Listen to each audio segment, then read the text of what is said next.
Hey guys, I'm Avril Bhardwaj. And I welcome you to the first session of our DSA SIG. Sonalika Kalra will be the speaker on the topic of time and space complexity. Now, I will hand it over to Sonalika. So, Sonalika, you can start now. Thank you.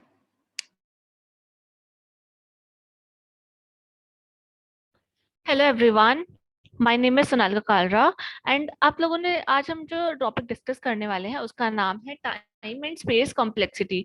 Like आप लोगों ने देखा होगा, बहुत बार आप लोगों का error आता होगा टाइम लिमिट एक्सीडेड, या फिर ये एरर आता होगा कि मेमोरी लिमिट एक्सीडेड। तो वो होता क्या है एक्चुअली में, और उस एरर से कवर अप कैसे करते हैं, लाइक उस एरर को रिमूव कैसे करते हैं। तो आज हम उसके बारे में थोड़ा सा पढ़ने वाले हैं। Okay, just a minute.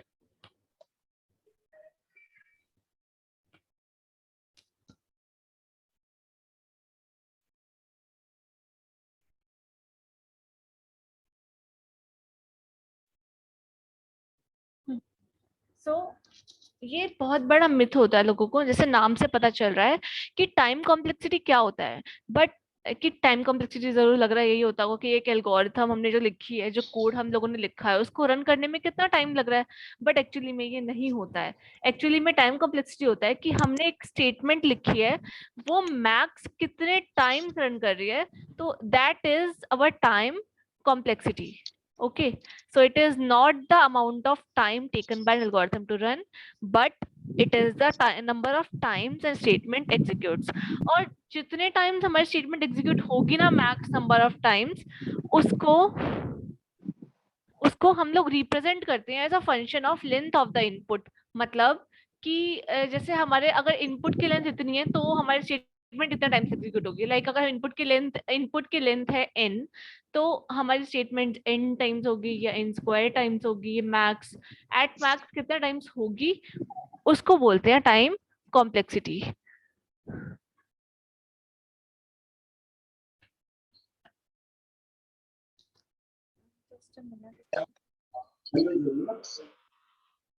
Lab में आ रही है, सप्लाई में यही दिक्कत आती है।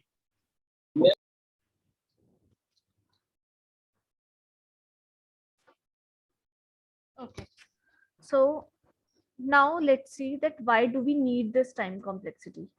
So to make better programs that जिसके अंदर मतलब to make better programs basically।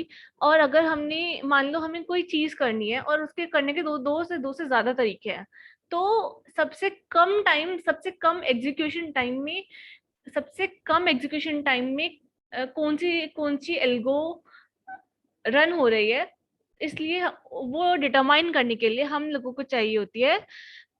को जरूरत होती है टाइम कॉम्प्लेक्सिटी के बारे में जानने की। Okay, just a minute, let me erase this.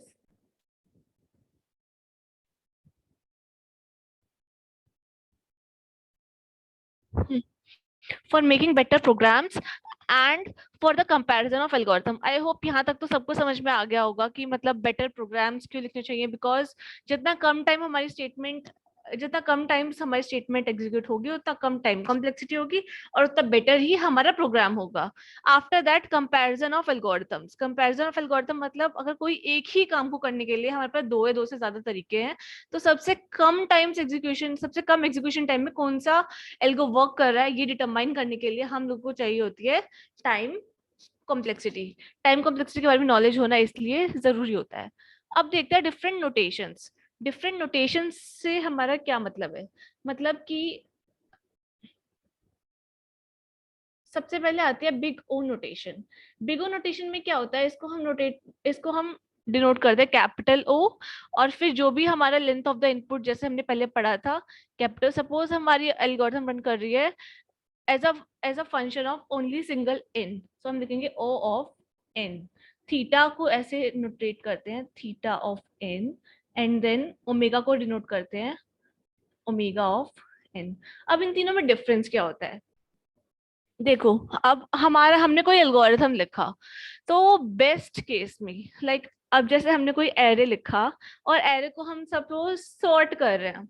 Suppose हम आगे जाकर सॉर्टिंग एल्गोरिथम्स भी पढ़ेंगे, तो कुछ केस में हो सकता है कि हमारा इनपुट इनपुट क्या है, सपोज हमारा इनपुट है ऑलरेडी सॉर्टेड एरे, तो इनपुट क्या है उस पर भी डिपेंड करता है कि हमारी जो एल्गोरिथम है वो क्या कितने टाइम्स एग्जीक्यूट होगी, हमारी जो स्टेटमेंट्स है वो कितने टाइम्स एग्जीक्यूट होगी।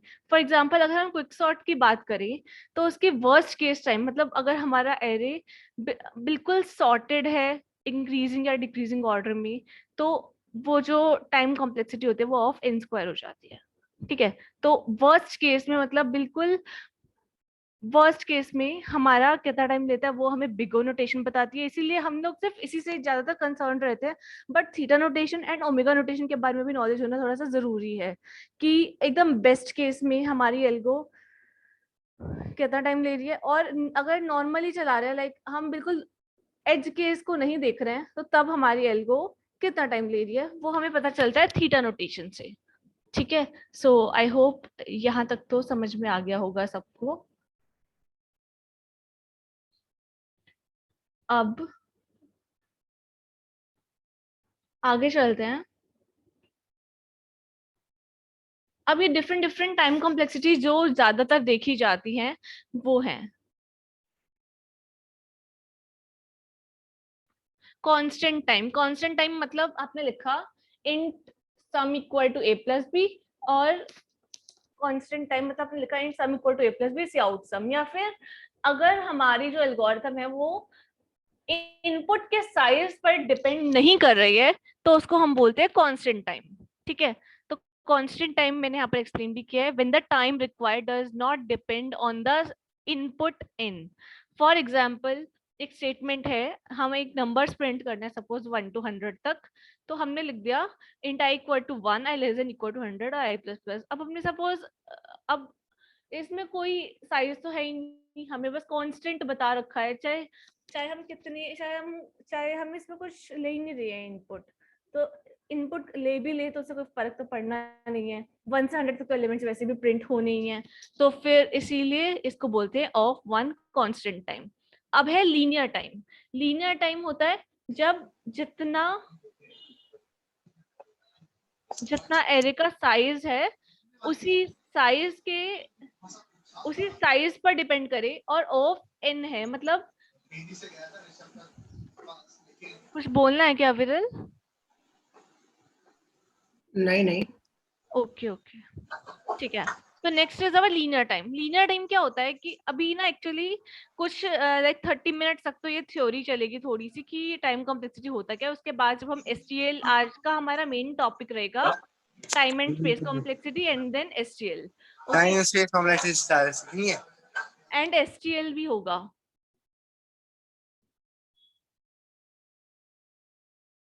ओके, सो जब एसटीएल होगा तब हम थोड़ी सी कोडिंग भी करेंगे उसमें कि डिफरेंट डिफरेंट एसटीएल फंक्शंस को कैसे इंप्लीमेंट करते हैं।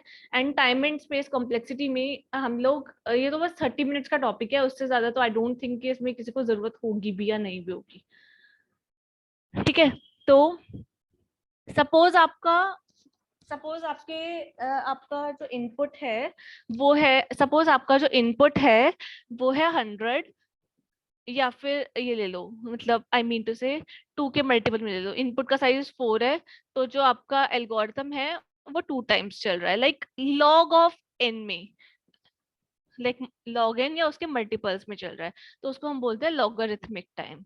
क्वाड्रेटिक टाइम मतलब of n square, cubic time होता है एन क्यूब, और एक्सपोनेंशियल टाइम। एक्सपोनेंशियल टाइम ज्यादातर काम आता है जब हम लोगों को रिकर्शन या रिकर्जन लिखते हैं ना, जब कॉल स्टैक बनती जाती है, अगर हम उसमें डीपी वगैरह नहीं लगा रहे, नॉर्मल रिकर्शन कर रहे हैं, तो वो generally 2 to the power n का होता है। फॉर एग्जांपल सब सीक्वेंसेस जनरेट करना कि एक बार में एक एलिमेंट को ले रहे हैं या नहीं ले रहे हैं, इसके बारे में जब रिकर्शन टॉपिक आएगा तब अच्छे से पढ़ेंगे, बट अभी हम लोगों को जस्ट आइडिया लेना है कि कौन कौन सी टाइम कॉम्प्लेक्सिटी होती है। कांस्टेंट टाइम में बता चुकी हूँ, जब हमारा जो इनपुट है वो डिपेंड नहीं कर रहा है, मतलब जब हमारा टाइम रिक्वायर्ड जो है वो डिपेंड नहीं कर रहा है on any size of the input, या इनपुट के अंदर क्या क्या एलिमेंट्स हैं उन पर, तो उसको बोलते हैं कांस्टेंट टाइम। ओके, और इसका एग्जांपल भी है कि हमने 100 टाइम्स एलिमेंट्स पे 100 से 100 तक काउंटिंग प्रिंट करने, तो इसमें कोई साइज ऑफ द इनपुट वगैरह ऐसा सच कुछ नहीं है। तो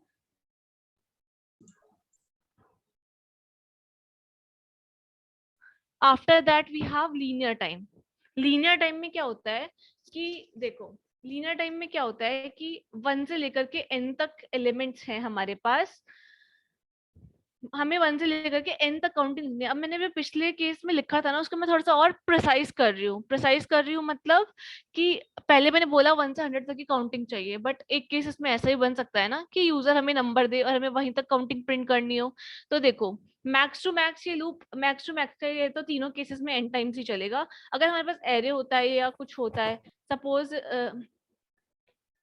suppose we are doing the sum of elements of the array, तो उसमें भी ऑफ n होती है। अब suppose we are reversing an array, तो उस केस में n/2 टाइम्स हम लोग रिवर्स करते हैं, तो वो बेसिकली वो भी ऑर्डर ऑफ n ही होता है, बिकॉज कॉन्स्टेंट वगैरह हम लोग नहीं लिखते हैं टाइम एंड टाइम कॉम्प्लेक्सिटी की नोटेशंस में। Okay, after that we have quadratic time. Quadratic time का मतलब होता है ऑर्डर ऑफ n²। अब ये n² कैसे है, जरा इसको समझते हैं। आई का लूप चल रहा है 1 से लेकर के n तक, और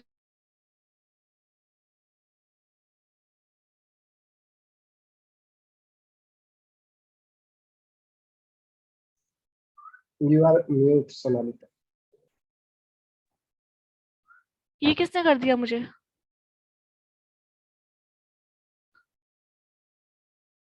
ये किसने किया अविरल? नहीं पता, ऐसा कोई कर नहीं सकता वैसे। एक सेकेंड, अक्षय अविरल, बस 3 ही है ना हम लोग को होस्ट। हाँ। ओके, कहाँ तक हुआ था अविरल, एक बार बताओगे अगर You सुन can रहे start explaining from starting. हो? क्वाड्रेटिक टाइम से स्टार्ट कर दूं? हाँ। Yeah.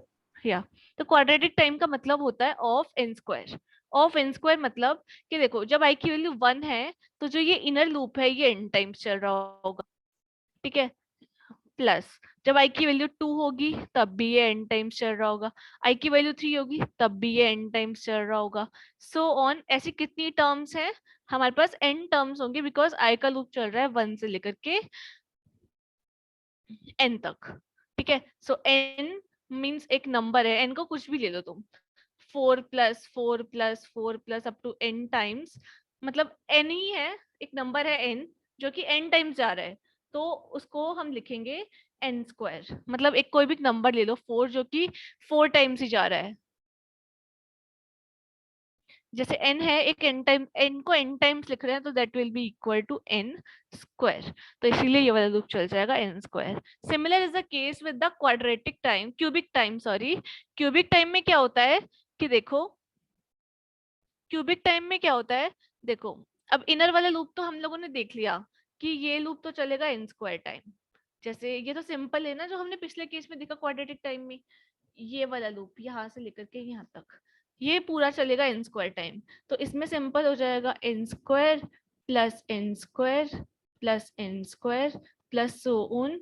हमारे पास टर्म्स कितनी है, ये 1 से लेकर के n तक कितनी टर्म्स हो जाएंगी? n terms. तो ये n टर्म्स हो जाएंगी, तो यह आ जाएगा n² × n which is equal to n का क्यूब, ठीक है। That's why it is called cubic time. Now let's see that it is logarithmic time. Logarithmic time मतलब कि जैसे जब भी जनरली ऐसा देखा जाता है, या मैंने ऐसा देखा है कि जब भी मल्टीपल्स में हम चल रहे होते हैं ना किसी भी नंबर के, तो वो उसी के लॉग में हो जाता है। जैसे इसमें हम चल रहे हैं i = 1, i × 2, i <= n, ठीक है। तो अब इसमें क्या है कि सबसे पहले i की वैल्यू होगी 1, फिर 2, फिर 4, फिर 8। तो अगर हम यहाँ से यहाँ तक देखें, ठीक है, तो ये हो जाएगा log ऑफ 2 + 1, और कॉन्स्टेंट्स को तो हम वैसे भी कंसीडर नहीं करते, तो इसको भी हटा देंगे यहाँ से, basically it will be log n, ठीक है। तो that's why this is logarithmic time. And logarithmic time में इन टाइक्वर्ड मतलब I mean to say it will be equal to log of n, i = 1, i <= n, और i 2 के multiples में जा रहा है, तो जो number of terms means number of times this loop will be executed will be equals to log of n। Okay, हाँ I know that थोड़ा सा बोरिंग हो रहा होगा, बट हाँ ये पढ़ना बहुत जरूरी है। और इसके बाद इसके बाद हम STL करेंगे। STL के अंदर हम लोग थोड़ी सी कोडिंग वगैरह भी करेंगे, ठीक है। अभी ऑर्डर है, लाइक सबसे कम टाइम लगता है ऑफ वन में। ऑफ वन में मतलब कि constant time, like it is not depending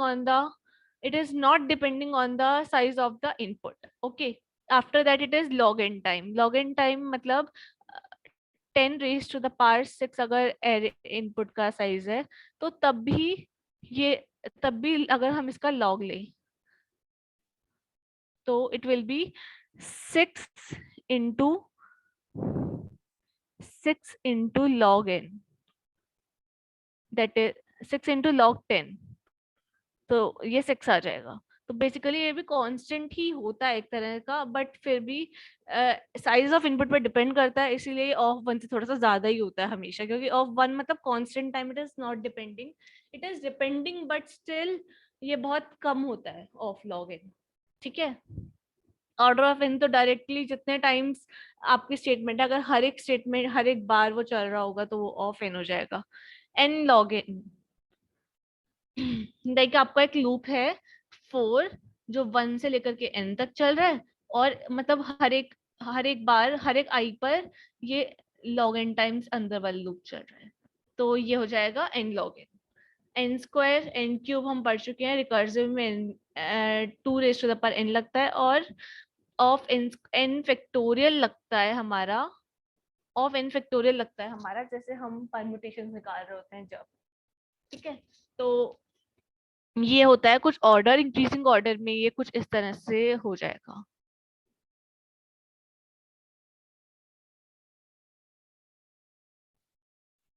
अब ये एक बहुत इंपॉर्टेंट रूल है, लाइक ये इस रूल को तो आप एक थंब रूल बना लो, और I think this is the last slide of our this. तो ये, और एक चीज और बतानी है मुझे थोड़ी सी, उसके बाद ये टीएलई वाला मतलब time limit, time and space complexity वाला खत्म हो जाएगा।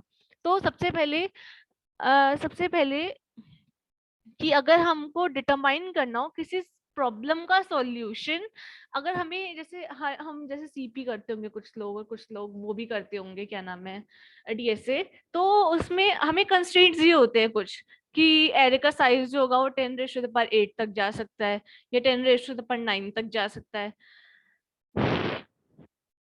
या फिर एरे का साइज जो है वो 10⁻16 तक भी दिया होता है कहीं में। एरे का साइज तो नहीं, बेसिकली नंबर ऑफ एलिमेंट्स जो हमको मिलेंगे जो भी है, लाइक कि एक एरे के जो एलिमेंट है उसकी जो वैल्यू है वो उसका भी कंस्ट्रेंट्स हमको सब कुछ दिए हुए रहते हैं। तो हम उसे देखकर कैसे बताएंगे कि जो हमारा एरे है, कि जो हमारा उसको देखकर हम लोग कैसे बताएंगे कि हमारी टाइम कॉम्प्लेक्सिटी हमें कितने टाइम कॉम्प्लेक्सिटी के अंदर लिखना है। तो उसके लिए ये है stuck in TLE, like if you are stuck in TLE then you must have to follow this 10⁸8 operations rule. That means that most modern machine can process 10⁻8 operations in 1 second, ठीक है। मतलब जितनी मशीन्स हैं वो 10⁸8 operations 1 second में process कर सकती हैं, उनके पास एबिलिटी है, ठीक है। तो अब इसी रूल का यूज करते हुए हम लोग क्या करेंगे, वो जो हम मतलब कंस्ट्रेंट्स को देख करके सॉल्यूशन कितने टाइम कॉम्प्लेक्सिटी का होना चाहिए ये बताएंगे, ठीक है। तो अब एक बार इसको देखते हैं। तो सपोज अगर n का जो साइज है ना वो हम लोगों को दिया हुआ है 10⁸8, ठीक है, या फिर 10⁸8 है और उससे कम है सपोज, तो जो हमारा जो टाइम कॉम्प्लेक्सिटी होगी ना वो होगी ऑर्डर ऑफ n, हम मैक्सिमम जा सकते हैं। देखो ऑर्डर हमने क्या क्या पढ़ा था, ऑर्डर ऑफ n स्क्वायर जाएंगे। अब ऐसा मतलब हम लोग रीजंस के साथ देखेंगे कि हम कितने टाइम में जा सकते हैं और क्यों जा सकते हैं वहां तक, ठीक है।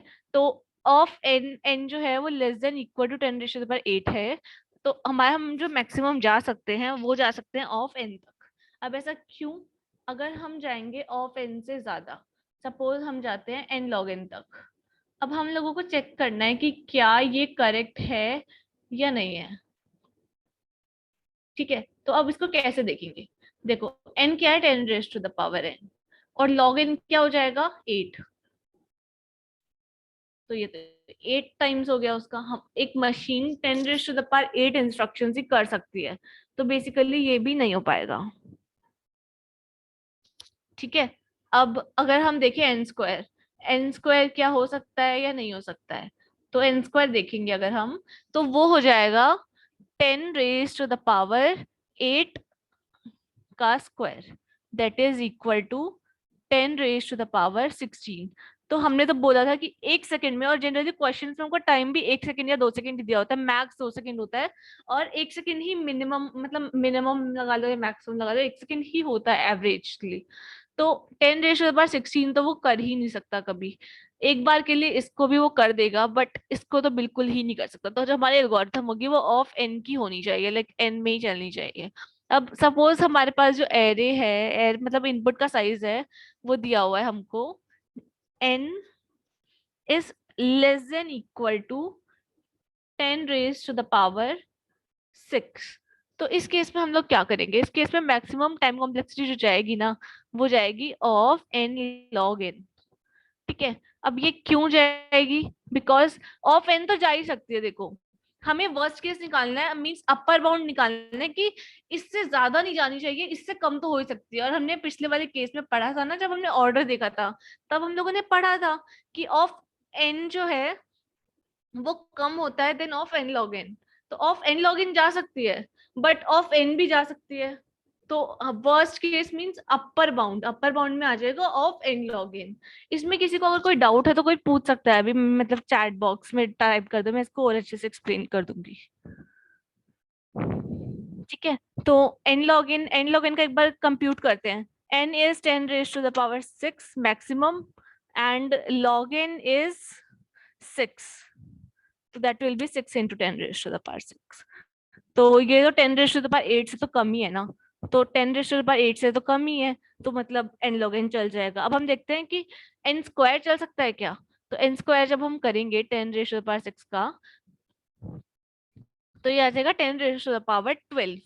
तो 10⁻12 जब आएगा तो ये नहीं चल पाएगा, बिकॉज हमने पढ़ा था कि मोस्ट मॉडर्न मशीन्स जो हैं वो एक बार में 10⁻8 कंप्यूटेशंस कर सकती है। 10⁻12 वो नहीं कर सकती है। इसीलिए मतलब मैक्सिमम टाइम जो ये लेगी ना, हमें जो एल्गोरिथम लिखनी है, उसकी जो कॉम्प्लेक्सिटी है वो n log n तक ही होनी चाहिए, उससे ज्यादा नहीं होनी चाहिए। Next is n is less than 10 raised to the power 4। n is less than or equal to 10 raised to the power 4। तो इस केस के अंदर हम लोग ऑफ n स्क्वायर लगा सकते हैं। n स्क्वायर लगा सकते हैं, इसका मतलब ये है n स्क्वायर लगा सकते हैं, इसका मतलब 10 raised to the power 4 का स्क्वायर अगर हम करेंगे तो हमें मिलेगा 10 raised to the power 8। ठीक है, अब n जो है वो 10 raised to the power 8 के इक्वल तो चल जाएगा हमारा, क्योंकि हमने पढ़ा था कि मोस्ट मॉडर्न मशीन जो है वो 10 raised to the power 8 computation कर सकती हैं 1 सेकंड के अंदर, और ये भी 10 raised to the power 8 ही आ रहा है, तो इसलिए इसमें n स्क्वायर चल जाएगा। ऑब्वियसली n log n भी चलेगा, बट हमें तो मैक्सिमम अपर बाउंड चाहिए ना। n log n भी चलेगा, n ऑफ n भी चलेगा, ऑफ log n भी चलेगा, अगर आपके पास सॉल्यूशन है ये सब, बट आपके जो सॉल्यूशन की मैक्सिमम कॉम्प्लेक्सिटी है ना, वो इतनी होनी चाहिए। ओके, तो दैट्स ऑल फॉर दिस। अभी इसके और भी कुछ केसेस देख लेते हैं, लाइक अगर n लेस देन 500 है, तो आपकी जो टाइम कॉम्प्लेक्सिटी है वो ऑफ n क्यूब भी चल जाएगी। अगर n less than equal to 100 है, तो जो टाइम कॉम्प्लेक्सिटी है वो ऑफ n पावर 4 भी चल जाएगी, because 10 power 2 whole power 4 is 10 power 8। तो जो मैक्सिमम टाइम कॉम्प्लेक्सिटी है वो आप इतनी ले सकते हो। That's all for this time complexity. Now we are going to start with standard template library. Sonalika, उससे पहले मैं कहूँगा डाउट वो सॉल्व कर लो। हाँ ठीक है, तो इनको बोल दो एक बार चैट में, या फिर हैंड्स रेज कर देंगे टाइम कॉम्प्लेक्सिटी के ऊपर। एक ने पूछा है can you provide some example of O(n) factorial. Okay, of n factorial का एग्जांपल होता है परम्यूटेशन। परम्यूटेशन जब हमको निकालनी होती है ना, तो वो जाता है ऑफ n फैक्टोरियल में। लाइक हमें एक नंबर दिया हुआ है, उसकी सारी परम्यूटेशन चाहिए आपको 1 to n, तो वो ऑफ n फैक्टोरियल जाता है। एंड एक और डाउट है, 10 की पावर 8 वाला रूल को समझ नहीं आया एक बंदे को, तो एक बार वो रिपीट थोड़ा। ओके अच्छा, जो मतलब मैंने अभी समझाया उसको रिपीट करना है, जो 10 की मीन्स पावर 8 वाला, यस। हाँ मतलब उसी के बेसिस पर है ना। ओके तो बेसिकली ये 10 की पावर 8 रूल हम हर जगह, लाइक मेरे साथ तो यही होता है कि हम हर जगह अप्लाई करते हैं। मतलब इसका मतलब ये होता है बस कि एक मशीन जो है ना, वो एक आपने कभी देखा होगा, लाइक कोड शेफ पे कोई प्रॉब्लम खोलना, तो उस पे लिखा होता है कि मोस्ट, उस पे लिखा होता है टाइम अलॉटेड। तो टाइम अलॉटेड जो मिलता है ना, वो मैं दिखा भी देती हूँ आपको, एक सेकेंड। किसी भी प्रॉब्लम पर चल, जैसे ये कॉन्टेस्ट अभी चल रहा है जुलाई लॉन्ग वन, आई गेस अभी चल ही रहा है। तो अगर मैं इसकी फर्स्ट प्रॉब्लम पर जाऊं, तो देखो यहाँ पर हमें कुछ कंस्ट्रेंट्स दिए हुए हैं, आफ्टर दैट यहाँ पर टाइम दिया हुआ है। तो टाइम देखो कितना है, 1 सेकेंड, है ना। तो अब ये 1 सेकेंड के अंदर अंदर एक मशीन, मतलब आपको 1 सेकेंड के अंदर जितनी ऑपरेशंस आप कर सकते हो कर लो। 1 सेकेंड से अगर आपकी ऑपरेशंस को जितना टाइम लग रहा है, अगर वो 1 सेकेंड से ऊपर जाएगा तो वो ए सॉल्यूशन एक्सेप्ट नहीं करेगा, ठीक है। तो वो 1 सेकेंड से ऊपर जाएगा, सॉल्यूशन एक्सेप्ट नहीं करेगा। तो अब आपको क्या करना है, आपको एक कंस्ट्रेंट देखना है, लाइक टेस्ट केस इतने हैं और आपके ए बी सी की वैल्यू है वो 100 है, ठीक है। Just a second. तो फिर मैंने बस इतना बोला कि आपकी जो, मैं एक बार स्टेटमेंट लिख भी देती हूँ कि 10 raise to the power 8 rule, ठीक है। मतलब एक इन 1 सेकेंड, ठीक है, इतना समझ में आ गया। 10 raise to the power 8 rule में 10 raise to the power 8 operations in 1 second आप एग्जीक्यूट कर सकते हो, means 10 raise to the power 8 operations, ठीक है। अब देखो अगर आपका n जो है ना वो less than equal to 10 power 6 है, तो आपके सॉल्यूशन की मैक्सिमम कितने ऑपरेशंस कर सकते हो आप उस, अगर आपका एक मतलब आपके पास एक वेरिएबल दिया हुआ है n जिसकी value 10 raise to the power 6 तक जा सकती है, तो आप उसके अंदर मैक्सिमम कितने ऑपरेशंस, मतलब मैक्सिमम टाइम कितना लगा सकते हो उसको सॉल्व करने में। तो आपको पता है 10 raise to the power 8 rule होता है 1 सेकंड में, 10 raise to the power 8 operations होते हैं 1 सेकंड में। तो अगर मैं n स्क्वायर लगाती हूँ, मैं सोचती हूँ कि मैं एक सॉल्यूशन लिखती हूँ जो n स्क्वायर में चल रहा हो, तो क्या वो पॉसिबल है 1 सेकंड में? चेक करते हैं। n square equal to 10 raise to the power 6 into 2 equal to 10 raise to the power 12, ठीक है। अब 10 रेज़ टू द पावर 12 आया है, तो हमें तो पता है 1 सेकंड में इतने ऑपरेशंस तो कभी परफॉर्म हो ही नहीं सकते, तो मतलब ये सॉल्यूशन नहीं होगा। अब हम चेक करते हैं ऑफ n का, n चेक करेंगे तो 10 raise to the power 6 operation तो हो सकते हैं। अब हम चेक करेंगे कि क्या इससे ज्यादा ऑपरेशन मैं कर सकती हूँ 1 सेकंड में, तो एक बार n log n को भी चेक कर लेते हैं। n log n को चेक करेंगे तो ये आ जाएगा 10 raise to the power 6 into 6, हाँ इतने ऑपरेशन तो मैं कर ही सकती हूँ। तो फिर इसकी मैक्सिमम टाइम कॉम्प्लेक्सिटी है, मीन्स इसका जो वर्स्ट केस टाइम कॉम्प्लेक्सिटी जो आप जा सकते हो वो जा सकते हो 6 into 10 raised to the power 6, that is n log n, that means that that इसका मतलब ये होगा कि कोई भी इनपुट दे ले, इस n log n से ज्यादा टाइम तो लगेगा ही नहीं। अगर लग रहा है किसी केस में तो मतलब आपका वो सॉल्यूशन गलत है। हम ये जो बात कर रहे हैं, ये बात हम कर रहे हैं वर्स्ट केस टाइम कॉम्प्लेक्सिटी की। वर्स्ट केस टाइम कॉम्प्लेक्सिटी का मतलब होता है कि वर्स्ट केस टाइम कॉम्प्लेक्सिटी का मतलब होता है कि एट द वर्स्ट कि कोई भी इनपुट ले लो, उसका जो एज केसेस होते हैं ना उसमें कितना टाइम लगेगा, तो उस केस में टाइम लगेगा मैक्सिमम n log n, ठीक है। समझ में आ गया या अभी भी कोई डाउट है? अविरल एक बार बताना अगर और कोई डाउट है तो। नहीं और कोई नहीं है, यस आ गया, समझ आ गया उसको। ठीक है ठीक है, तो अब हम स्टार्ट कर लो STL से। हाँ या यू कैन। ओके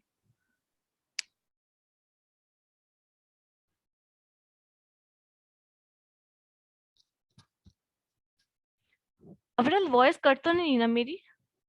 नहीं नहीं ओके। ठीक है, अब सबसे पहले इसके अंदर हम लोग डिस्कस करेंगे dynamic arrays. Like normal arrays तो सबको बनाने आते ही होंगे, हम जो डिस्कस स्टार्ट करने वाले हैं वो करने वाले हैं वेक्टर से। Vectors are the dynamic arrays that grow exponentially in size and that resizes itself. ठीक है, तो अब सबसे पहले हम लोग देखते हैं वेक्टर्स को क्रिएट कैसे करते हैं। देखो सबसे पहले वेक्टर्स का name, keyword that we want to create a vector, then after that int that we want to create a vector of type int, and after that v. Okay, now suppose that we know the size. See, there are two cases that can arise. Okay, so first time सबसे पहले मैं लिख देती हूँ एक बार, उसके बाद बताती हूँ।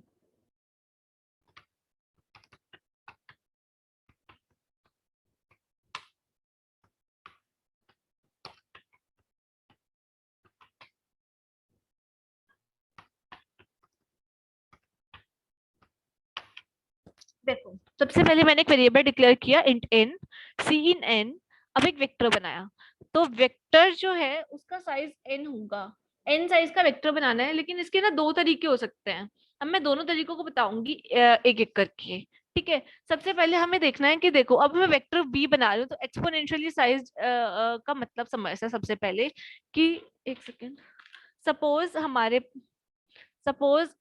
एक साइज है, सपोज सबसे पहले एक वेक्टर बनाया तो एक साइज बन जाएगा 1, फिर 2, फिर 4, फिर 8, ऐसे साइज ग्रो करते हैं इनके। लाइक देखो, सबसे पहले हमने एक वेक्टर बनाया और उसमें एक एलिमेंट को पुश बैक करा, तो अभी तो उसका साइज 0 था, तो जब पुश बैक करेंगे तो एक साइज का क्रिएट हो जाएगा। जब हम उसमें दोबारा से पुश बैक करेंगे तो वो नया वेक्टर क्रिएट होगा, उसमें पिछले एलिमेंट्स कॉपी होंगे, पिछले जो एलिमेंट्स पड़े हुए थे वो कॉपी होंगे, एंड आफ्टर दैट नया एलिमेंट्स बची हुई स्पेस है उसमें आ जाएंगे।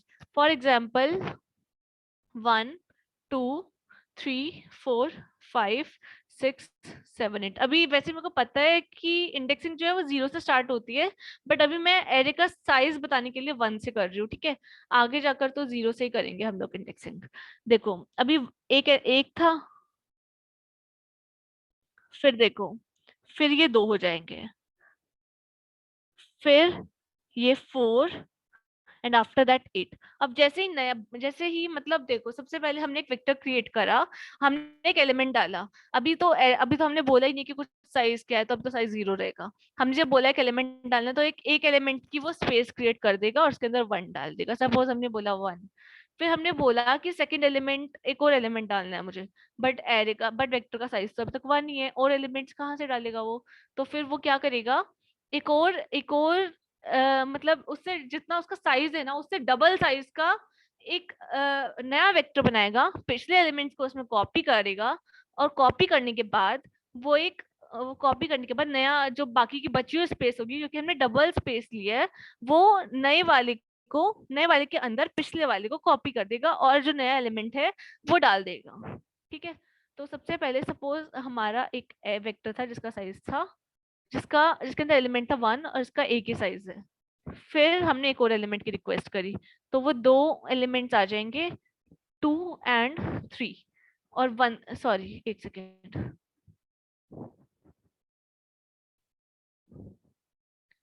1 2। ठीक है, अब हमने बोला हमें एक और एलिमेंट डालना है। तो अभी मैं इस चीज को ना डेमोन्स्ट्रेट भी करूंगी कि ये कैसे करता है वर्क, कि इसका साइज जो है वो डबल हो भी रहा है, नहीं हो रहा है। तो उस चीज को भी मैं अभी दिखाऊंगी आप लोगों को कि 1 2 3, लेकिन इसका साइज अगर आप चेक करोगे ना, मतलब साइज बेसिकली अगर साइज फंक्शन कॉल करोगे तो वो 3 ही दिखाएगा। उसके लिए एक अलग से फंक्शन होता है, that is called capacity. Capacity function को अगर आप कॉल करोगे तो वो आपको दिखाएगा कि जो वेक्टर का साइज है ना, वो अभी 4 हो चुका है। अब एक नया एलिमेंट आता है, सपोज 4, जो कहता है मेरे को भी आना है वेक्टर के अंदर, तो अभी तो स्पेस है तो वो आ सकता है।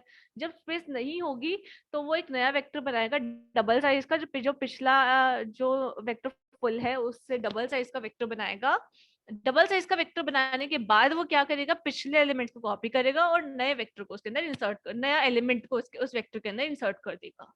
तो ये रूल चलता है एक्सपोनेंशियल का। इसमें किसी को डाउट है तो एक बार प्लीज कमेंट कर दो, वरना आगे चलते हैं। अविरल, आया किसी का मैसेज? नहीं अभी नहीं आया। ठीक है, आए ना एक बार बता देना। ठीक है, तो अभी देखो अभी हमने एक वेक्टर बनाया इन टाइप का जिसके अंदर n एलिमेंट्स होंगे और n एलिमेंट्स को हमने पुश बैक करा है। देखो नॉर्मल सिंटैक्स तो यही होता है कि हम पुश बैक कराते जाते हैं, और ये तब कराते हैं जब हमको वेक्टर का साइज नहीं पता होता है। अब एक किसी ने देखा होगा एक और तरीका भी, मैं v ऑफ i भी लिख सकती हूँ यहाँ पर, लेकिन अगर मैं ऐसे लिखूंगी तो वो एरर देगा। तो एक चीज और दिखाती हूँ मैं तुमको।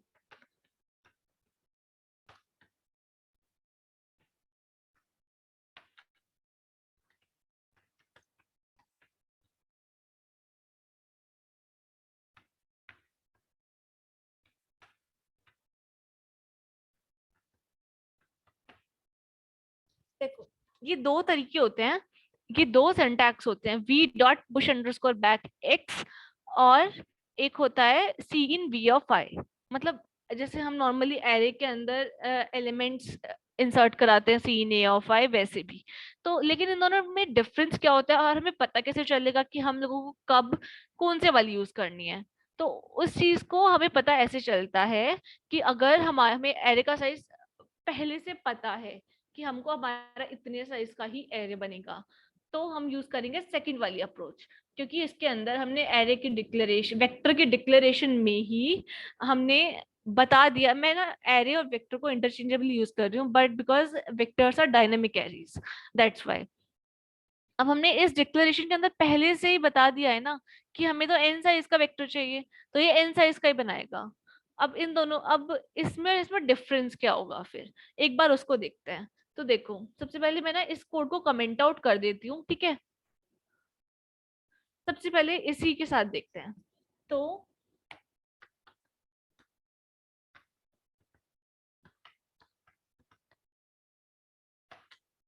देखो सबसे पहले मैं इसमें कुछ इनपुट डालती हूँ।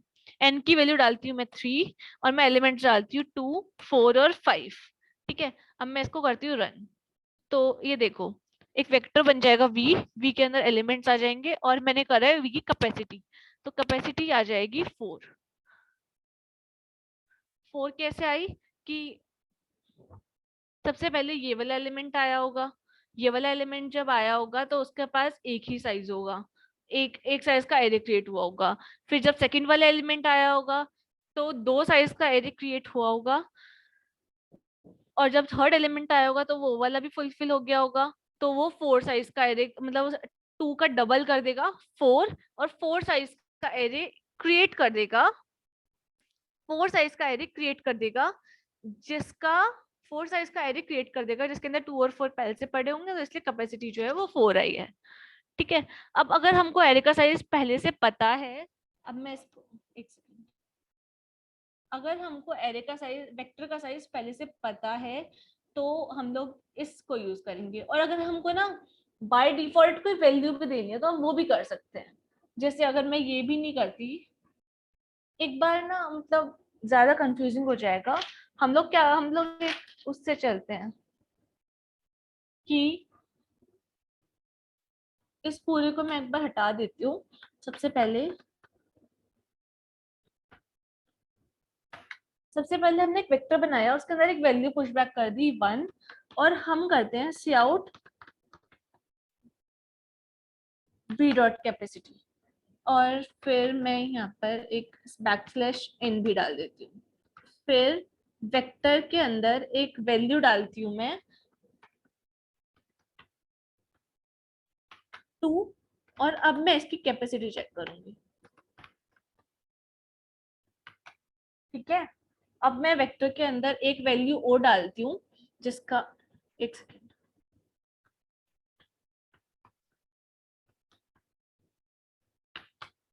अब मैं इसकी कैपेसिटी चेक करती हूँ, एक सेकेंड।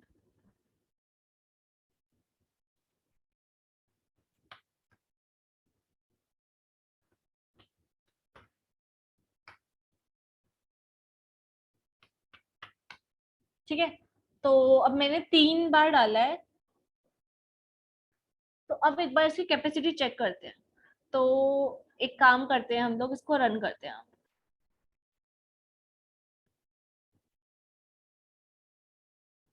तो एक सेकेंड हो रहा है रन ये। तो देखो 1 2 और फिर आई 4, हमने तो 3 एलिमेंट से डाले हैं, बट जो कैपेसिटी है वो आ रही है 1। नेक्स्ट टाइम जब डाला तो 2, फिर 2 साइज का वेक्टर्स कैपेसिटी थी और 2 एलिमेंट्स आ चुके हैं। फिर हमने डाला थर्ड एलिमेंट, तो अब थर्ड एलिमेंट तो 2 साइज के एरे में नहीं आ सकता है, तो वो दोबारा से कॉपी करेगा और उसके बाद फिर वो डाल देगा तीसरा एलिमेंट भी, बट उसका एक्चुअल साइज जो है वो रहेगा 4। अब बस एक केस और दिखा देती हूँ मैं इसका कि 8 जब होगा, तो सी आउट वी डॉट, एक second, V dot push underscore back 4 and then we will see out v dot capacity and then we will push 5 and then we will see out v dot capacity। तो अभी अभी पीछे का अगर कुछ नहीं समझ में आया तो चल जाएगा, बट एक बार ये समझ में आना चाहिए कि vectors are dynamic in nature. And देखो, पहला एलिमेंट डाला तो एक साइज था, दूसरा एलिमेंट डाला तो 2 साइज था, तीसरा एलिमेंट डाला तो 4 साइज हो गया, चौथा एलिमेंट भी आ सकता है 4 साइज के अंदर, इसलिए ये आ गया। एंड जब पांचवा एलिमेंट डाला तो वो 4 साइज के अंदर नहीं आ सकता है, इसीलिए हमने 8 आ गया उसका साइज। तो इससे समझ में आ गया होगा आप लोगों को। एक बार मैं थोड़ा सा जूम भी कर देती हूँ। इस कोड से समझ में आ गया होगा कि vectors are dynamic in nature that grows exponentially. Okay, अब एक बार मैं वो चीज है ना, दोबारा से इसको मैं कोड को कमेंट कर देती हूँ and I will give it to you. अब देखो, सबसे पहले एक चीज समझना कि आपको सबसे पहले ये सोचो कि आपको वेक्टर का साइज पता है या नहीं पता है। अगर पता है तो आप जो यूज करोगे वो करोगे वेक्टर v ब्रैकेट में n is the size of the vector, ठीक है। और कॉमा, अगर आपको कोई बाय डिफॉल्ट वैल्यू देनी है वेक्टर को, तो आप जो सिंटैक्स यूज करोगे, यहाँ पे सपोज मेरे को एक वेक्टर है जिसमें बाय डिफॉल्ट मेरे को वैल्यू देनी है -1, तो ये आ गया। अब हम इस वेक्टर के अंदर बाय डिफॉल्ट वैल्यू जो रहेगी वो -1 रहेगी। तो मैं एक काम करती हूँ, 4 int i equal to 1 i less than n i plus plus। देखो, मैंने जानबूझ के इसको 1 से स्टार्ट किया है, बिकॉज मेरे को ये दिखाना है आप लोगों को कि 0th इंडेक्स के लिए को मैं नहीं एक्सेस कर रही हूँ, और जो भी मैं वैल्यूज डालूंगी वो 1 से लेकर के n-1 तक, मतलब n-1 एलिमेंट्स आएंगे, और 0th इंडेक्स को जब मैं प्रिंट करूंगी तो वो -1 ही रहेगा। ये चीज दिखानी है मुझे।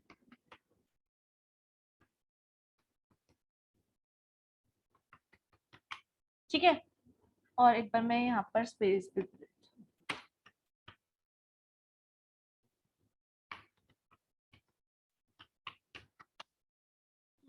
तो एक बार मैं इसको n की वैल्यू देती हूँ 3, बट मैं एलिमेंट सिर्फ 2 ही दूंगी, 2 और 4, ठीक है। तो इसको मैं हटा देती हूँ यहाँ से।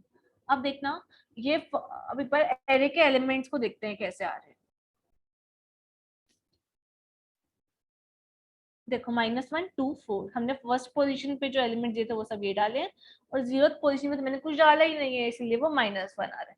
इससे हमें पता चलता है कि एरे के अंदर, वेक्टर के अंदर डिफॉल्ट वैल्यू जो है वो -1 होती है, -1 हमने जो देंगे वो होती है, और उसके बाद 2 और 4 जो है वो मैंने इनपुट दिए थे, इसीलिए वो ऐसे आ रहे हैं, ठीक है।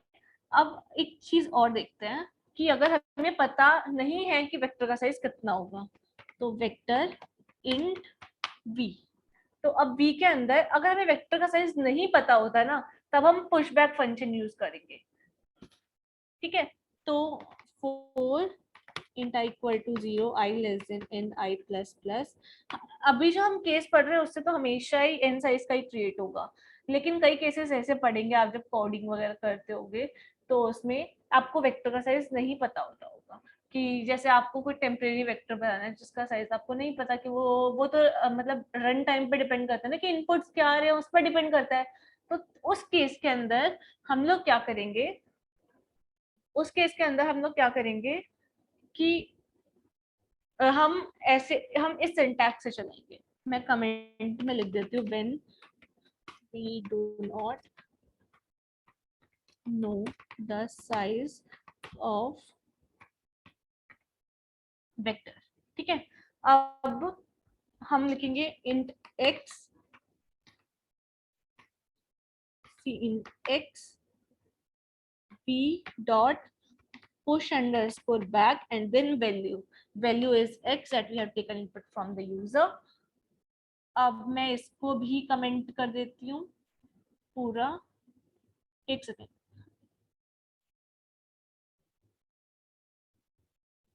इस पूरे को मैं कमेंट कर देती हूँ।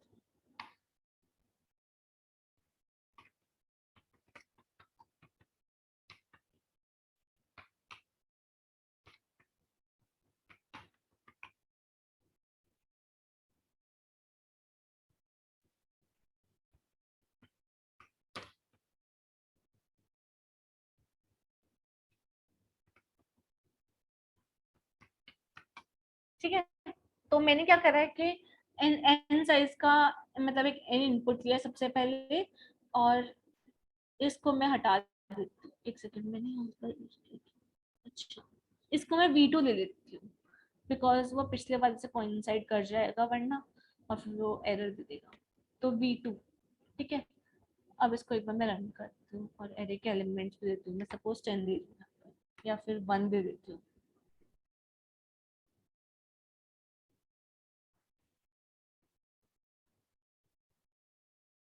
ये बैकस्लैश पिछले वाले का आ रहा है 241 मैंने एरे के इनपुट वेक्टर के अंदर इनपुट दिए थे, 241 ही आउटपुट में आ रहा है।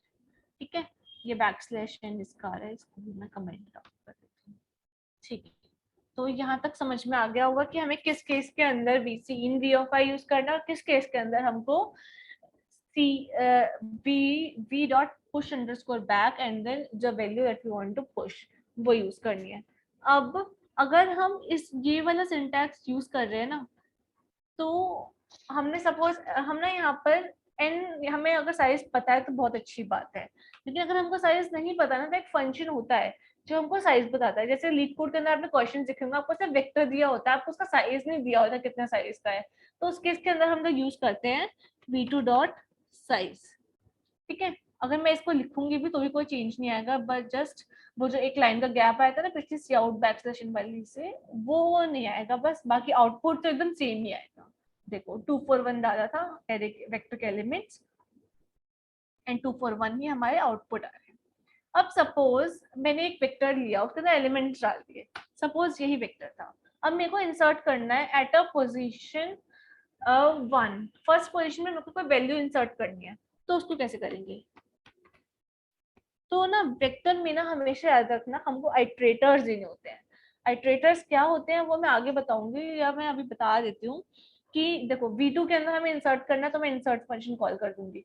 इंसर्ट फंक्शन जब मैं कॉल करूंगी तो सपोज मेरे को फर्स्ट इंडेक्स पे देना है, तो v2 डॉट बिगिन प्लस 1 और क्या वैल्यू डालनी है, सपोज मेरे को डालनी है 5 मैंने पहले डाली तो नहीं ना, नहीं, तो सपोज ये डालना है।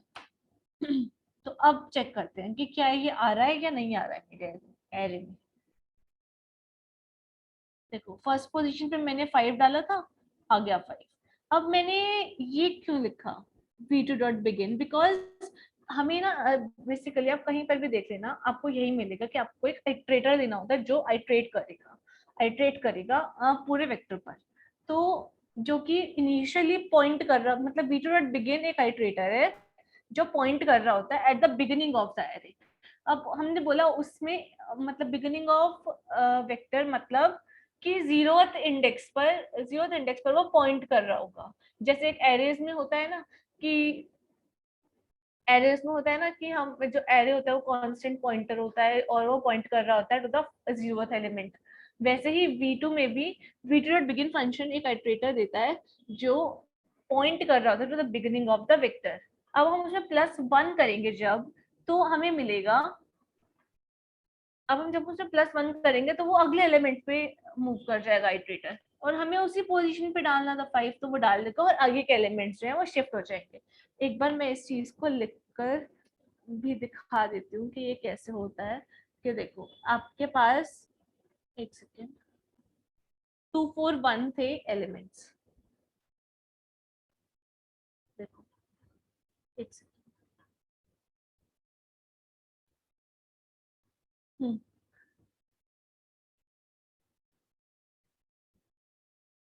एलिमेंट्स थे आपके पास 2 4 एंड 1, ठीक है।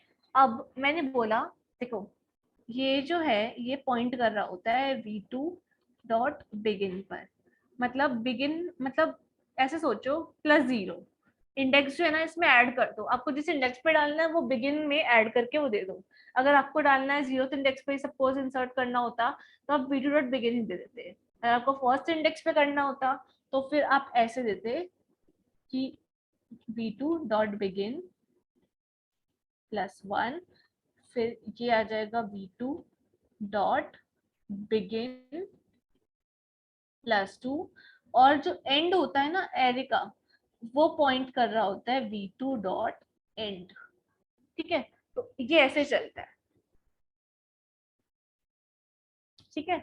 तो ये मतलब आइटरेटर्स होते हैं कुछ।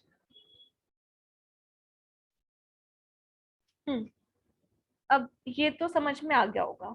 अब आगे देखते हैं कि अगर सपोज हमको सॉर्ट करना है वेक्टर को, जैसे हम सॉर्ट करते हैं, दोनों चीजें बताऊंगी इसमें मैं, एसटीएल का फंक्शन होता है एक सॉर्ट। अगर हमको एरे को सॉर्ट करना तो कैसे करेंगे और वेक्टर को सॉर्ट करना तो कैसे करेंगे और दोनों में डिफरेंस क्या होगा, ठीक है। तो इसको तो मैं हटा देती हूँ यहाँ से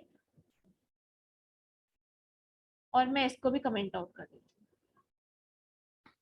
ताकि ये सब आपके पास रहे जब आप बात पे देखो इसको। इसको भी मैं कमेंट आउट करके दोबारा से लिख देती हूँ नीचे फ्रेश कोड।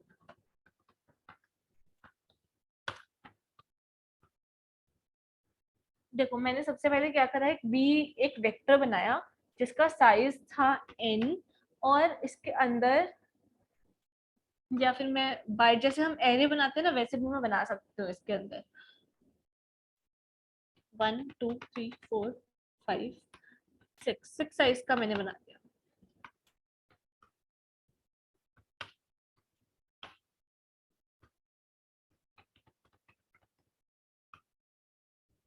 हम तो सॉर्टिंग सीख रहे हैं तो ऑलरेडी सॉर्टेड है, इसमें तो कोई डिफरेंस आएगा ही नहीं, तो मैं एक अनसॉर्टेड ले लेती हूँ 9 3 9 4 7 1.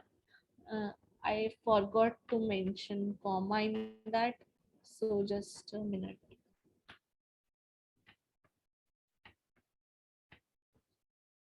और इसके अंदर भी सेम, मैं इसके अंदर सेम ही एलिमेंट्स ले लेती हूँ।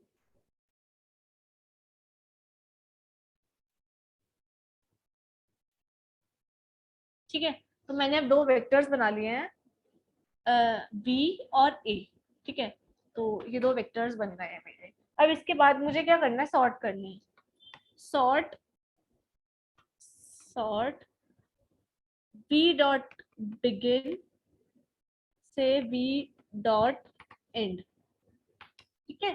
तो अब हमको सॉर्ट करना है पूरे वेक्टर को, तो हम ये देंगे अगर हमें एंड तक सॉर्ट करना है, और याद रखना हमेशा हमेशा कि ये जो रेंज होती है ना ये इसको इंक्लूड, वी डॉट बिगिन को इंक्लूड करती है और वी डॉट एंड को कभी इंक्लूड नहीं करती है।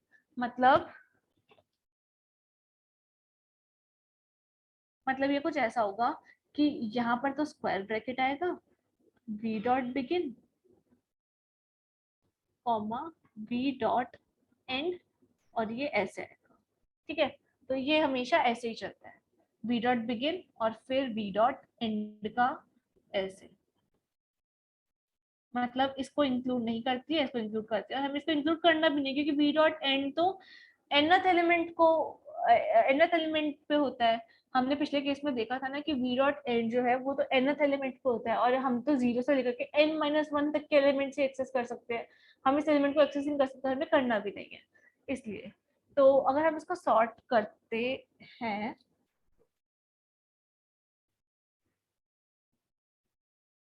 हमने अब इसको सॉर्ट कर दिया है। अब हम लोग क्या करेंगे, प्रिंट करके देखते हैं कि क्या मेरा सॉर्ट हुआ भी है या नहीं हुआ है। तो 4 int I equal to 0, I less than v dot size I plus plus to cout v of I, and then I will add some space between some elements, and after that I will, इसका कोई फायदा तो नहीं है but अच्छी practice होती है। अब चेक करते हैं कि क्या मेरा एरे सॉर्ट हुआ भी है या नहीं हुआ है। See our array is sorted. ठीक है, अब एक केस लेते हैं कि मेरे को पूरा एरे सॉर्ट करना ही नहीं है, मेरे को तो सिर्फ स्टार्टिंग के 4 एलिमेंट्स सॉर्ट करने हैं। ठीक है, और बाकी के एलिमेंट्स को ऐसे ही छोड़ देना है। तो फिर मैं क्या करूंगी, v dot begin plus 3, sorry हमें कहाँ तक सॉर्ट करना है, 0 1 2 3 और ये 4th इंडेक्स है, तो हम इसको लेंगे क्योंकि हम इसको सॉर्ट नहीं करना है, बट स्टिल हम इसको लेंगे बिकॉज इसको, एक सेकेंड, हाँ, तो 4, या फिर इसको ऐसे भी देख सकते हो, हमको 4 एलिमेंट्स को, हमें अगर n एलिमेंट्स को सॉर्ट करना होता तो हम n लिखते हैं, अगर हमको सिर्फ 4 एलिमेंट्स को सॉर्ट करना है तो v डॉट बिगिन प्लस 4 लिख देंगे, सिंपल। तो हमने 4 लिखा, अब इसको रन करते हैं। ठीक है, तो इसका आउटपुट आना चाहिए 3499 एंड देन 71। देखते हैं क्या होता है।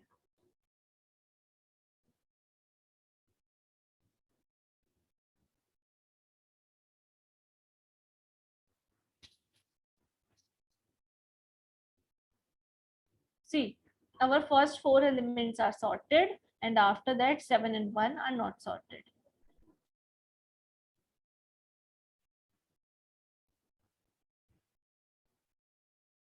ठीक है, तो ये हो गया।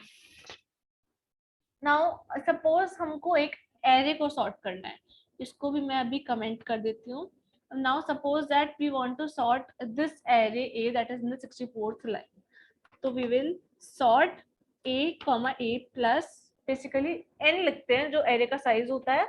Here the size of the array is 1 2 3 4 5 6, so we will sort and after that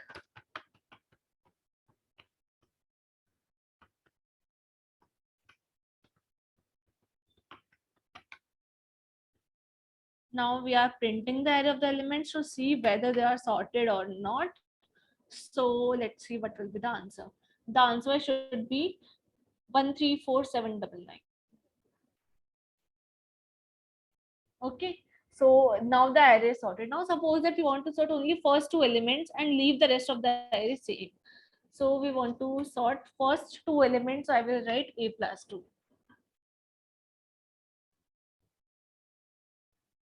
Here now in this, a and a plus 1 will be sorted because as I have told earlier that 3 9 is sorted and after that 9471 is same. 9471 is same and 3 and 9 is sorted. Okay, so sorting part is also done. Just like the sorting part, now suppose that we want to sort in descending order. Now till now we have sorted in ascending order only. Now we want to sort in descending order. So what should we do to do that? Okay. So इसके दो approaches होती है basically. एक approach जो होती है वो तो बहुत सिंपल होती है। देखो मैंने अभी लिखा ग्रेटर इंट और मैं एरे का पूरा साइज दे देती हूँ सबसे पहले। ये एक कीवर्ड होता है बेसिकली, फंक्शन कॉल हो रहा है यहाँ से, और अगर मैं इसको दे दूंगी तो मेरा एरे पूरा सॉर्टेड इन डिक्रीजिंग ऑर्डर हो ही जाएगा। ठीक है, तो ए को सॉर्ट कर रहे हैं ना हम। ठीक है, एलिमेंट्स तो वैसे भी सेम है। Let's see, the array must be sorted in decreasing order. See, the array is now sorted in decreasing order. Okay, now let's see. Now एक और चीज होती है जो हम इसके अंदर कर सकते हैं। देखो मैंने एक फंक्शन लिखा CMP। CMP कुछ नहीं है, CMP एक फंक्शन है जो मैं अभी बनाने जा रही हूँ, जो कि बूल टाइप का ही होगा हमेशा, और CMP बनाने जा रही हूँ। अब सॉर्टिंग जब हम करते हैं तो बेसिकली हम लोग किसको कंपेयर करते हैं? दो एलिमेंट्स को ना। तो हम दो एलिमेंट्स लेते हैं, int a comma int b, और रिटर्न a। अगर आपके पास दो एलिमेंट्स आ गए सपोज a और b, तो आपको उनका मतलब इसी ऑर्डर में ही आए हैं, a पहले आया और b बाद में आया है, ठीक है। तो आपको उनका सॉर्ट करना है। तो सॉर्ट करोगे आप जब, तो आपको कैसे करना है कि a जो है ना वो बड़ा होना चाहिए या इक्वल होना चाहिए, यही होता है डिसेंडिंग ऑर्डर का, a greater than equal to b। तो मैंने ये लिख दिया। तो अब इसको चलाकर देखते हैं कि ये CMP से सही चल रहा है या नहीं चल रहा है। बेसिकली होना ये चाहिए कि ये डिसेंडिंग ऑर्डर में अब भी सॉर्ट हो जाना चाहिए। 997431। So this is the another way. मैं एक वे जो पहले लिखा था उसको कमेंट आउट करके लिख देती हूँ, जस्ट अ सेकेंड।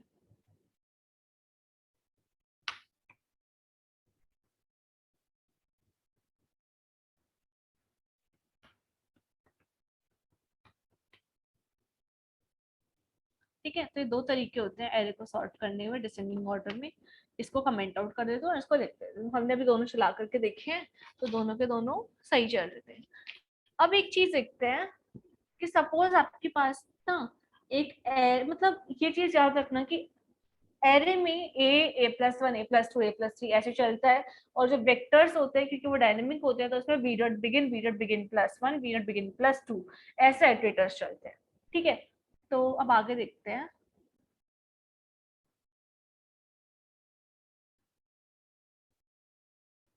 ठीक है, तो अब आगे देखते हैं कि हमें मैक्सिमम एलिमेंट निकालना है, मिनिमम एलिमेंट निकालना है, और इंडेक्स भी निकालना है मैक्सिमम और मिनिमम एलिमेंट का। इन एरे और वेक्टर में बात तो सेम ही रहेगी, बस वो बिगिन की जगह पे वो ए आ जाएगा, सिंपल। ठीक है, तो मैं एरे पर ही बता देती हूँ आप लोग को। तो देखो, एक ए एरे है जिसके अंदर आपको क्या करना है, उसका मैक्सिमम एलिमेंट का इंडेक्स निकालना है और मैक्सिमम एलिमेंट को प्रिंट भी करना है, ठीक है। तो मैं एक वेरिएबल बनाती हूँ, idx1 इक्वल टू -1, और idx मिनिमम के लिए मैं लग देती हूँ mini इक्वल टू -1, और idx अंडरस्कोर मैक्सिमम एलिमेंट का इंडेक्स भी मैं लग देती हूँ -1। ओके, तो अब मेरे को निकालना है, और मतलब अब ना हम वो तो निकाल ही सकते हैं बेसिकली ऑफ एन में, कि सारे एलिमेंट्स पर जाएंगे, सबको कंपेयर करेंगे कि कौन सा एलिमेंट सब में मैक्सिमम है या मिनिमम है, बट मेरे को इसको एक लाइन में करना है। तो वो कैसे करेंगे, और एक वेरिएबल भी ले लेती हूँ, मिनिमम इक्वल टू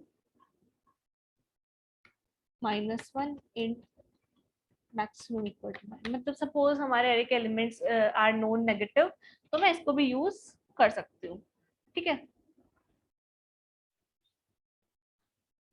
तो अब करके देखते हैं कि देखो, मिनिमम एलिमेंट तो ऐसे निकलेगा कि देखो, एक फंक्शन होता है max underscore sorry minimum use कर रहे हैं ना हम, तो min underscore element of array है हमारा ए, एरे का साइज है 6, ठीक है। अब ये जो है ना, ये अपने हमको आइट्रेटर देता है, आइट्रेटर देता है that is pointing to the minimum element, ठीक है। तो मिनी के तो ये आइट्रेटर देगा। अब मैं अगर इसके आगे पॉइंटर लगा दूँ, जैसे आपने देखा होगा कि वो एक, कि आपने देखा होगा वैसे पहले कभी, अगर मैं पॉइंटर लगा दूंगा तो value at the iterator, value at the iterator that is pointing to which, मतलब कि अगर मैं इसके आगे पॉइंटर लगा दूं और एक स्क्वायर ब्रैकेट के अंदर और ऐड कर दूं, तो इससे क्या आ जाएगा, हमारा मिनिमम एलिमेंट, ठीक है। तो ये बेसिकली मेरा कहने का मतलब ये है कि min अंडरस्कोर एलिमेंट a,a+6 जो है, ये हमको आइट्रेटर देता है, आइट्रेटर जो कि पॉइंट कर रहा होगा मिनिमम एलिमेंट को।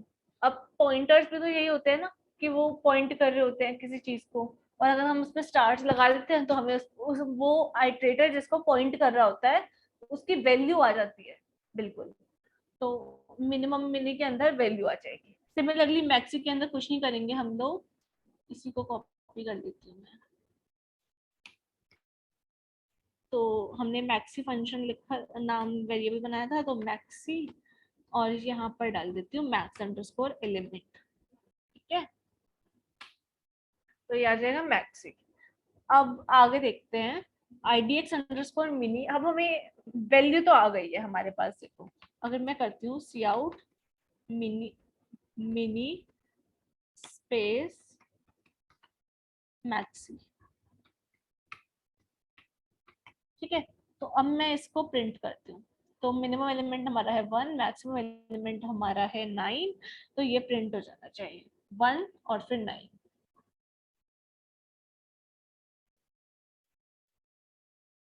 Just a minute, oh I made a mistake, that यहाँ पर इंट नहीं आ रही।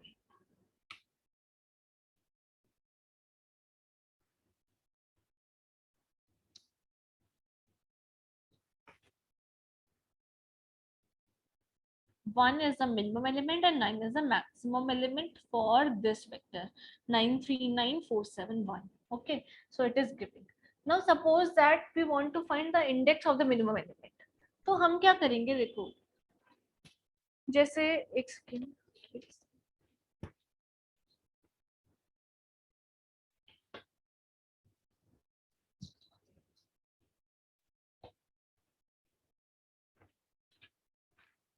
तो अब हमको जो है ना वो मिनिमम एलिमेंट का इंडेक्स निकालना है। तो मिनिमम एलिमेंट का इंडेक्स निकालने का सबसे पहले मैं आपको तरीका बता देती हूँ कि कैसे निकालेंगे। जैसे idx underscore maxi, maximum element का इंडेक्स निकालना अगर हमको, तो ये फंक्शन तो ये यूज करेंगे हम, a plus 6 minus minimum element है हमारा, तो हम क्या कर देंगे माइनस a कर देंगे। और सिमिलरली idx अंडरस्कोर मिनी के एक सेकेंड, मैक्सिमम एलिमेंट था ना, तो यहाँ पर मैक्स आ जाएगा, और मिनिमम एलिमेंट है a प्लस 6 माइनस है। इसको करने से हमारा मैक्सिमम मिनिमम एलिमेंट आ जाएंगे। अब हम लोग उसको प्रिंट कर देते हैं, minimum element space maximum element,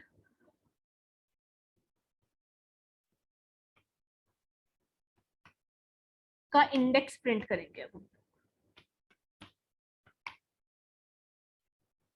ठीक है। और ये वाले कोड को मैं कमेंट आउट कर देती हूँ ताकि बार बार ना चले, ठीक है। तो अब हमने इंडेक्स अंडरस्कोर मैक्सी और idx underscore mini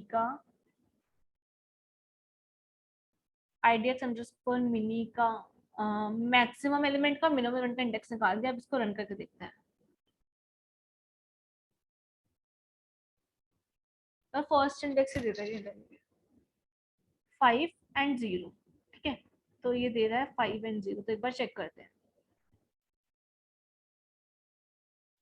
5 0 1 2 3 4 5, that is the index of the minimum element, and 0, that is the index of our maximum element. First index ही देता है जनरली ये, तो ये हो गया हमारा। Next what we will discuss is about 2D vectors. Okay, तो 2D वेक्टर्स को हम लोग डिस्कस करेंगे। बेसिकली क्या मैं ये बोल सकती हूँ ना कि जो हमारे 2D वेक्टर्स होते हैं that are vectors inside a vector. Okay, that मतलब कि ये बहुत सारे वेक्टर्स हैं, मतलब एक बहुत सारी रोज को अगर मैं कंबाइन कर दूं तो वो हमारा 2D वेक्टर बन जाएगा, ठीक है। तो हम जैसे यहाँ पर पहले हमने बनाया था, हमने इंट लिखा था, जैसे मतलब हमारे सारे एलिमेंट्स जो है ना वो इंटीजर टाइप के होने चाहिए थे। बट अब मैं चाहती हूँ कि मेरे जो सारे के सारे एलिमेंट्स है ना वो इंटीजर टाइप के होने चाहिए, वो एक वेक्टर टाइप के होने चाहिए। मतलब मेरे पास, मतलब कि मेरे सारे के सारे एलिमेंट्स जो है ना वो वेक्टर्स होंगे, ठीक है। तो अब उसको उसके साथ डील कैसे करते हैं, तो हम एक वेक्टर ऑफ इंट नहीं लिखेंगे, हम लिखेंगे vector of int, vector of vector, और इसका नाम दे देते हैं कुछ भी v दे देते हैं।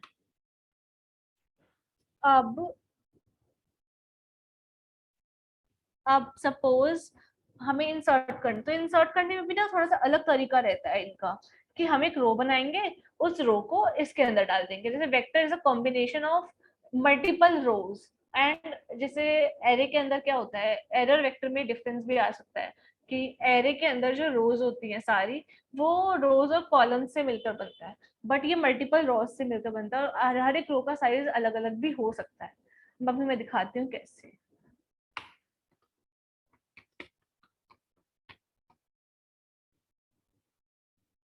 देखो अब मैंने n लिया इनपुट और c इन n किया, तो बेसिकली अगर मेरे को ना वेक्टर बनाना है, सपोज मेरे को 3 साइज का वेक्टर बनाना है और उसके अंदर रोज है, रोज बना डालनी है थोड़ी सी, और उनका साइज भी अलग अलग डालना है, ठीक है। तो मैं उसको कैसे डालूंगी एक बार देखते हैं,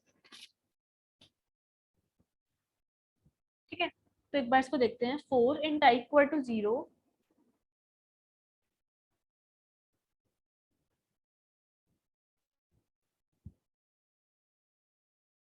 इन i equal to 0, i less than, suppose 3 size का है तो 3 कर देते हैं, i प्लस प्लस, फिर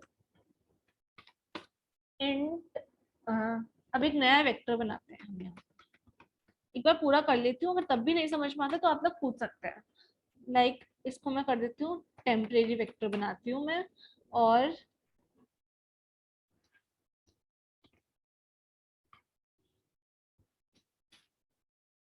तीन बार ये लूप चलेगा, और टेम्प के अंदर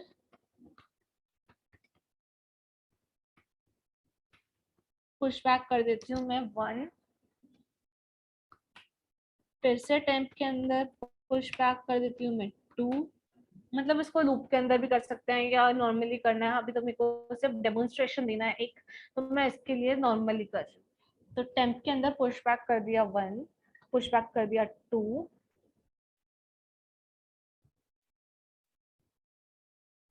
and then what I will do is, अब जो टेम्प बना है ना, इसको v के अंदर पुश बैक कर दूंगी, v dot push underscore back temp. ऐसा मैंने क्यों किया, बिकॉज v जो जिस तरह के एलिमेंट्स एक्सेप्ट करेगा वो वेक्टर होने चाहिए ऑफ टाइप इंट, तो ये एक वेक्टर था टाइप इंट का, इसको मैंने पुश बैक कर दिया v के अंदर, ठीक है।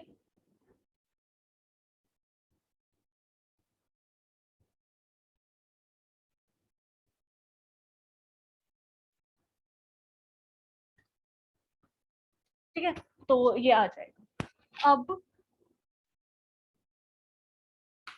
तो ये आ जाएगा v dot push underscore back temp. अब इसको देखते हैं, int i equal to 0, i less than v dot size i plus plus, and 4 int j equal to 0, j less than v of 0 dot size j plus plus, ठीक है। तो सी out रो का number होगा i, and then I will print an arrow, and after that see out v of I of j, okay, I arrow and then elements of that row, and after that what I will do, I will do a backslash in,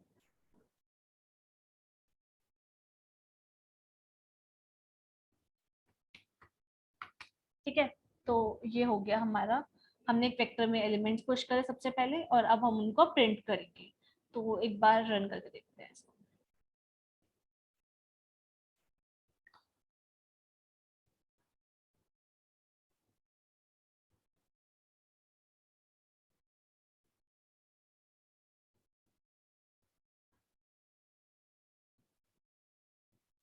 एक second, conflicting declaration, I think मैंने ऊपर भी declare किया हुआ है। हाँ, इसको भी मैं कमेंट आउट कर देती हूँ। अब रन करते हैं।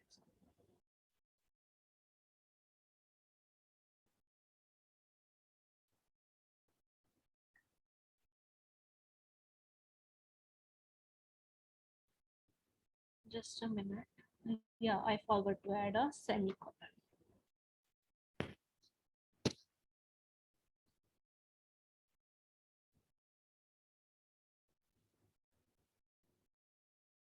जीरो पर भी हमने सेम ही एलिमेंट्स डाले थे, इसीलिए ये सारा 0 1 2 और 1 और 2 एलिमेंट्स। ठीक है, अब थोड़ा सा 2D वेक्टर्स भी अब हो चुका है।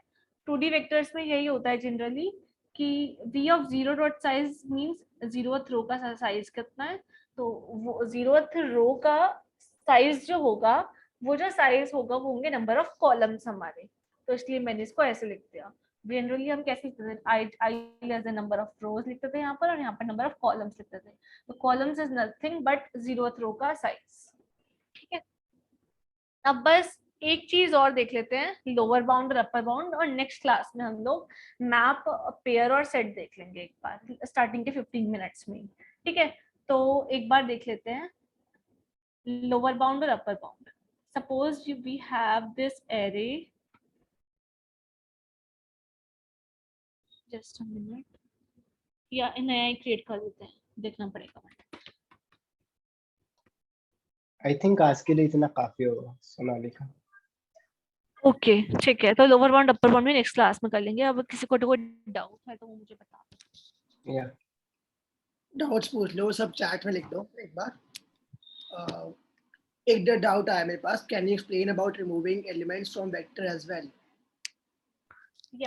या श्योर। देखो, जैसे उसके लिए जो फंक्शन होता है ना, वो होता है इरेज, और उसके ब्रैकेट में हम लोग इटरेटर देते हैं कौन से इंडेक्स का एलिमेंट हमको रिमूव करना है। Suppose we have a vector of type int v that has elements suppose 1 2 3, and we want to remove suppose second two element that is 2 index 1 element. Okay, so what I will do is v dot erase and then v dot begin plus 1 and plus 1, just that. So if I will do this, if no error occurs, that means that the element is erased. I will also show, I can also show you the contents of the vector. Yeah. So if I show you the contents,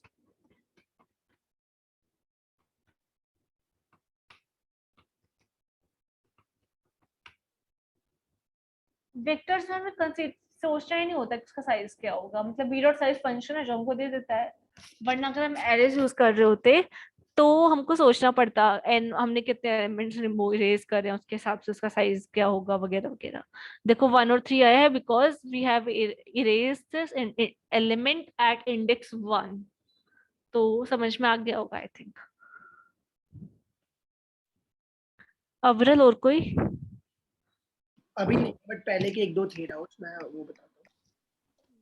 similarly guys, अगर हम vector dot begin plus 1 के आगे अगर हम एक और parameter देते हैं वेक्टर डॉट एंड, तो हम एक रेंज को भी इरेज कर सकते हैं कि हमें सपोज को सेकंड से लेके लास्ट -1 तक इरेज करना है, तो we will also specify that also कि हमें उससे उस रेंज के जो भी एलिमेंट हैं इरेज हो जाएंगे।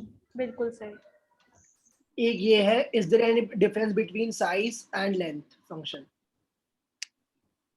साइज फंक्शन जो है, लेंथ फंक्शन जो है वो बेसिकली हम स्ट्रिंग्स के साथ यूज करते हैं, और साइज फंक्शन जो है वो वेक्टर्स के साथ यूज होता है। मतलब अगर मैं इसमें लेंथ लिखूंगा तो एरर आ जाएगा। और एक ये डाउट था, what is the time complexity of a vector and its function? Time complexity is of मतलब वेक्टर के सारे फंक्शंस की? नहीं, इसने ये पूछा। सुजीत एक बार एक्सप्लेन फिर से कर दो अगर डाउट है तो।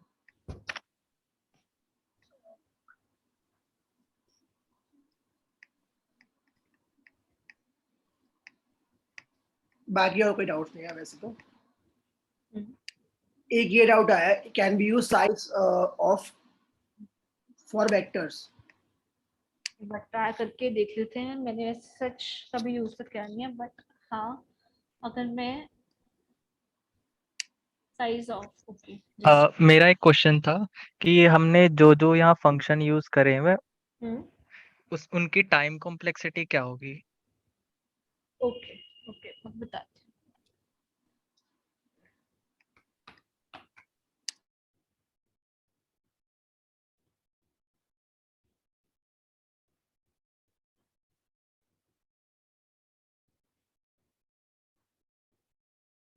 24 आ रहा है। हाँ, तो 24 का मतलब है, मतलब कैपेसिटी से जो साइज आता है ना उसको इंटू 4 कर दो, ये मतलब है इसका।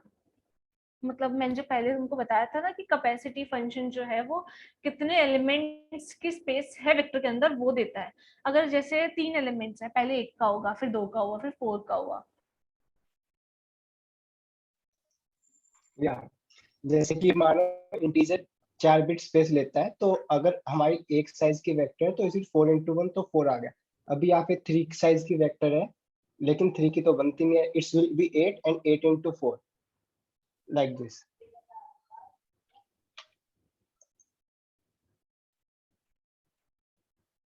हाँ, और एक चीज और देखना कि वेक्टर में जब हम पुशबैक करते हैं ना, बेसिकली सॉर्टिंग की तो जो सॉर्ट फंक्शन होता है हम जो यूज कर रहा था हमने, उसकी तो n log n ही होती है, ठीक है। अब पुशबैक जो करते हैं उसमें ना जनरली ये भी होता है कि सारे एलिमेंट्स को कॉपी भी करना होता है हमको पिछले उससे इसमें, तो इसीलिए उसकी जो टाइम कॉम्प्लेक्सिटी होती है वो ऑफ n ही जाएगी, मतलब सारे एलिमेंट्स को इंसर्ट करने की, ठीक है। और हमने कौन सा करा है, इंसर्ट फंक्शन को यूज किया था हम लोगों ने, उसकी भी ऑफ एन कॉम्प्लेक्सिटी ही जाएगी। सॉर्टिंग के जितने भी होते हैं उनकी जाती है ऑफ एन log n,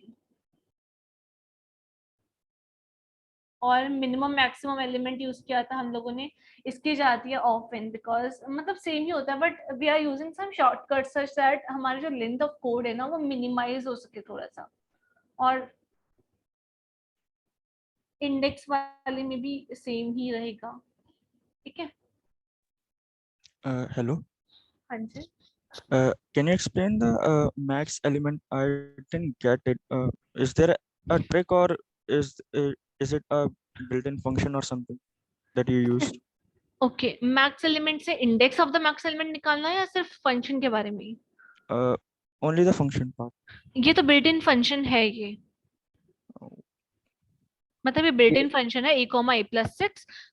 ये हमको आइट्रेटर देता है that is pointing to the maximum element, फिर मैंने उसमें से -a कर दिया तो मेरे को मिलेगा इंडेक्स। अगर मैं स्टार लगा दूंगी सिर्फ star of max underscore element a, a plus 6, तो मेरे को मिलेगा उस पर जो वैल्यू है वो क्या है।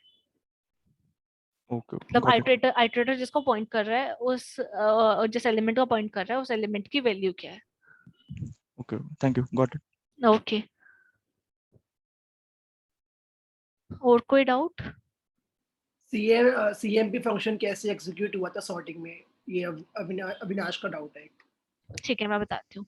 देखो हमें ना मतलब किसी कंडीशन की बेसिस पे सॉर्ट, अगर हमें ना ये बेसिकली इसको कंपैरेटर्स बोलते हैं।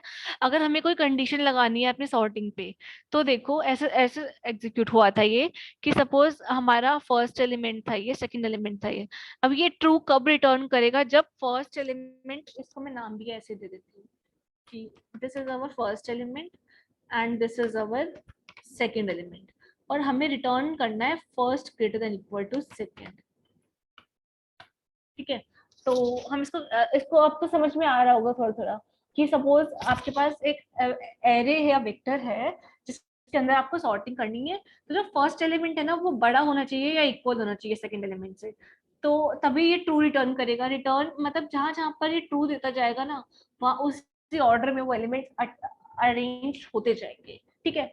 तो ये क्या होता है कि first greater than equal to second लिखा है मैंने, जब भी ये ट्रू रिटर्न करेगा। ट्रू कब करेगा, जब फर्स्ट एलिमेंट बड़ा होगा।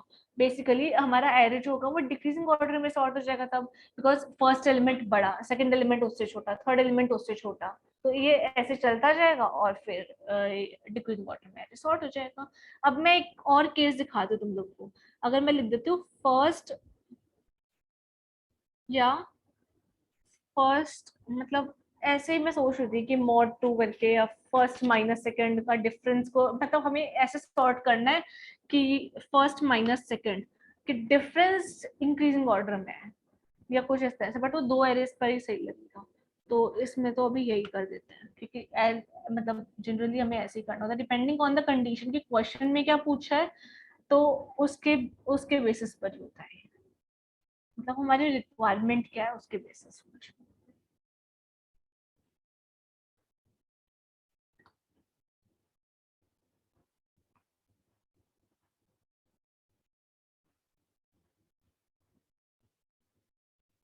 और कोई डाउट अभिनव?